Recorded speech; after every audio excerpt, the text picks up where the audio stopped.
how are you? Welcome to Moments con Margarita. Okay, so it's kind of late in the day. It's probably going on 5 o'clock now. And the beautiful sun is setting. I don't know if you can see it behind me. This is my yard. So, as I mentioned, my hashtag I walk for Chapman t-shirts. I'm going to try and get the best view because, as I said, it's late in the afternoon. Here we are. There it is. Hashtag I walk for Eric. One word. It's on Instagram. So if any of you look up or put hashtag I walk for Eric in your thing, it'll bring you to the pages where many people who've attended our events have posted pictures of Eric and walking for Eric. I also, I don't know if you can see, because this is kind of hard. I also make, this is awkward, the pants and the vinyl, the hashtag I walk for Eric. I can do those pants and I can personalize it for if you are doing an awareness walk, if you're supporting anything for anyone, or you just want to customize your wardrobe when you're out there working out and getting the best, and you want to remind yourself that all this hardship and pain and sweat is for you. You can call me. My email is attached to my page. Send me an email. Let me know what you need. I'm gonna have an array of colors of vinyl, so we'll work through that. Look at, I see my lady behind me. I'm gonna flip it. And this lady, I painted her. Wow, she was one of the first face paintings I did. And I don't know where she came from. And I don't know how to work it. Oh, there she is. I call her Cloaks in Hope because she has a scarf cloaked around her. To me, she looks like one of the ladies from Iran, Pakistan, anywhere where they're going through it right now. And to me, she resembles a woman who has been through it all, has seen it all. Someone who just, by the skin of her teeth, saved herself from a bombing in a cafe or something, and she turned around, looked at it, put her crown on straight, put her shoulders firm, and said, fuck this, I'm moving on, and put her red lipstick on. She kept him pushing, she kept him moving. That's the epitome of a woman of strength right there. And she's mine. I'm keeping her. I think she's beautiful. Again, in the green. I don't know. She just looks like a woman so full of wisdom, you know, that you just want to sit with her and listen to all the stories she has to say. No, I'm not crazy. I know she's a painting, but you know what? Some things, everything comes from something. So I decided today, instead of talking about anything specific, I wanted to show you why I'm so late in the day making a video. And I want to show you the before so that I can be proud to show you the after. Whatever it may be, I still haven't decided. So let's go through this. Hold on. I'm coming in from my back porch. And now I'm going into my back room, my craft room, my laundry room, my storage room, my heat press t-shirt making room, my jewelry room. Yeah. Now it's pretty empty because, as I said, I don't know if I showed it all to you. The beauty of my back room, my sanctuary, is now filled with a whole bunch of stuff that trickled out. It's messy and I'm not happy. So here is, I was really trying to see if I can swap this. I guess I can't.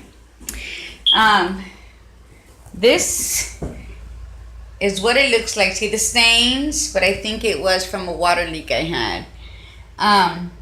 This is the plywood. Last night I was up late.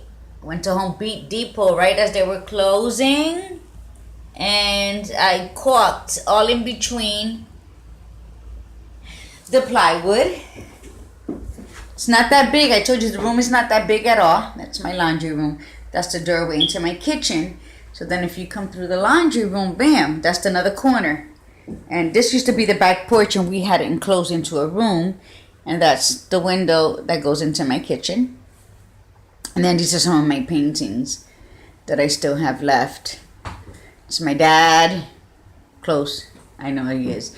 So when you come over, you know, that's when I was in Latina magazine in November of 2000 as Society's Poet, because I was nominated Washington, D.C. for Poet of the Year that year.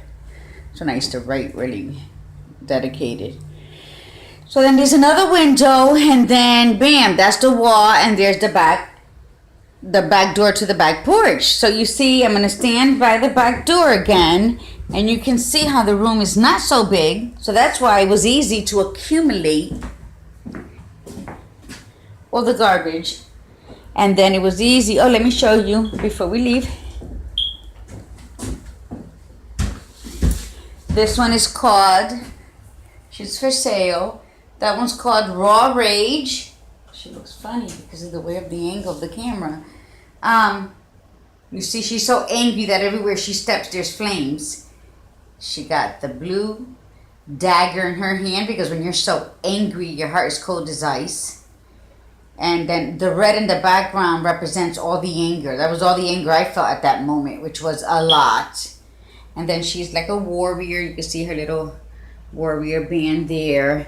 Her little hoop earrings there. She's kind of cute. I love her. I showed you Survivor. And then here you have, she's beautiful too. See the bright orange? No face.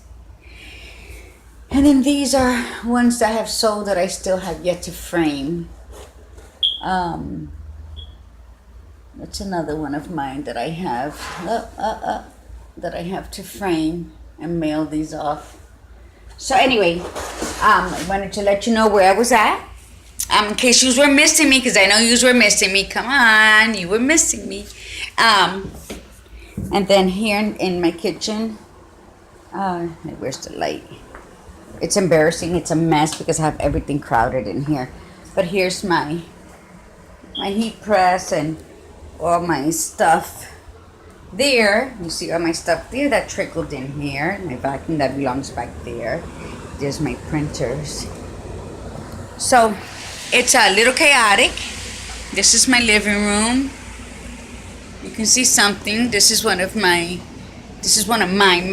personal collection of my paintings. That's Cleansing. Then over here, that's Sorrow. It's my personal collection. These are not for sale. Yeah, so with that, I just wanted to say, thinking about you as I was taking care of myself, and I just want to reach out. Remember, take care of yourself, hug yourself, be kind to yourself, and love yourself. And before we leave, hey, Eric, say hi. Hi. Remember I mentioned my husband writes his journey, a journal of his journey on Facebook, and that's what he's doing now. He does it all. You can't see the screen, but he does all of that writing with his eyes. So, you know, just because you're paralyzed, he's a sweetie. Just because you're paralyzed don't mean you have to sit there and do nothing. There's something that you can do, and he has proven it over and over again. And before we close, I wanted to leave you with one other piece of art from my house that I cannot carry with me to the back porch when I'm doing my little speech. This is the end of my hall, and then that's the hall that leads into the kitchen. As you see, again, a lot of stuff. But anyway, this I love. I painted that butterfly on my bathroom door. It looks prettier than I guess I don't have enough light. There's that. And I think she's beautiful. And I did it because, see, and then you go into my bathroom. Because, see, if you look opposite the door, this is my husband's man cave. And he's normally sitting in the wheelchair. Right there. Right in this, outside the bedroom. There's a wheelchair in there. So he comes out of the bedroom and sits here. And I'm going to turn where I'm facing. And that's where the TV is. So if he's sitting where I'm at right now and he looks towards the bathroom, what he's going to see is the painting. The happiness that's attached to this butterfly. All the beautiful colors that are in a person's aura that loves themselves, that's full of securities and filled with faith and hope, and those are the colors that surround them in their aura. So here, see the yellow and the orange? Yeah. So that's what I wanted to do for him. I wanted him that when he's doing something and news is telling you something bad, because he likes to watch the news and I don't know why. But if they're telling something sad, once again, you can always look to the side and find happiness on the door. So, again, that's another one. That's a self-portrait I painted of myself. So, mi gente, I just want to say that I'm happy today. I am happy that I got to do this video at almost 5:30 in the afternoon to show you a little bit of what I do, what's behind the woman who talks you to death sometimes, I'm sure. But to remind you that, you know what? It's okay. Live your now. If you own your now and you live in your moments, see, I get so excited, I'm like tongue twisted. If you live your now, you live your moments, Margarita, and you own your now, anything is possible. And like I told you, it was tedious taking everything out and all the stuff that I had to throw away. But when you see this blank canvas right now, because I took a lot of stuff off the walls, plus the paintings that I've sold, and you see all of this, guess what? The possibilities are endless. Endless! Because I'm going to empower myself to make this room beautiful, that every time I come in here, it's going to just inspire another idea on top of another idea until it comes out beautiful, until I get it right, until I'm making one of a kind, priceless pieces of whatever, whether it's jewelry, whether it's my soap, whether it's a priceless poem that goes on one of my greeting cards that I make, you know, or a logo that I make on a t-shirt that's going to make whoever's reading it smile. Because when we put t-shirts on that has logos on it or any kind of saying, it's not for us. We have it on. It's for whoever looks at us. They're going to get a kick out of it. They're going to smile. They're going to laugh. It'll probably be the first chuckle of their day. But you know what? Sometimes subliminally we do things to bring joy around us without even acknowledging what it is we do. So with that, remember, be good to yourself. Hug yourself. Love yourself and empower yourself to the point where it's just oozing out of you to all those around you. Okay, hasta mañana. Ciao. Namaste.